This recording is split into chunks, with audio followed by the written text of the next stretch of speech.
છોટાઉદેપુરના પૂર્વ વિરોધ પક્ષના નેતા અને કોંગ્રેસના દિગ્ગજ આગેવાન સુખરામ રાઠવા દ્વારા પ્રેસ કોન્ફરન્સનું આયોજન કરવામાં આવ્યું હતું। પ્રેસ કોન્ફરન્સ દરમિયાન તેમના દ્વારા નીટ અને ટેટ જેવી સ્પર્ધાત્મક પરીક્ષાઓના પેપર લીક મુદ્દે સરકાર પર આકરા પ્રહાર કર્યા હતા। તેમણે જણાવ્યું હતું કે સતત સામે આવી રહેલી પેપર લીકની ઘટનાઓને કારણે લાખો મહેનતુ વિદ્યાર્થીઓના ભવિષ્ય સાથે ચેડા થઈ રહ્યા છે અને સરકાર આ મામલે મુખ્ય સૂત્રધારો સામે અસરકારક કાર્યવાહી કરવામાં નિષ્ફળ રહી છે, જેથી વિદ્યાર્થીઓને ભારે અન્યાય થઈ રહ્યો હોવાનું જણાવતા તેમણે આ અંગે દુઃખ વ્યક્ત કર્યું હતું અને આ પ્રેસ કોન્ફરન્સમાં કોંગ્રેસના અનેક આગેવાનો અને કાર્યકરો મોટી સંખ્યામાં ઉપસ્થિત રહ્યા હતા। ઇમરાન મિર્ઝા, છોટાઉદેપુર। અને એના ભાવિ ઉપર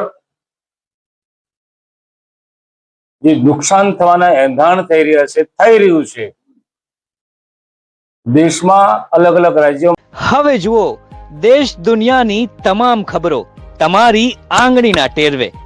ઉઠાવો મોબાઈલ અને ગૂગલ પ્લે સ્ટોર પરથી ડાઉનલોડ કરો અમારી CN24 ન્યૂઝ મોબાઈલ એપ।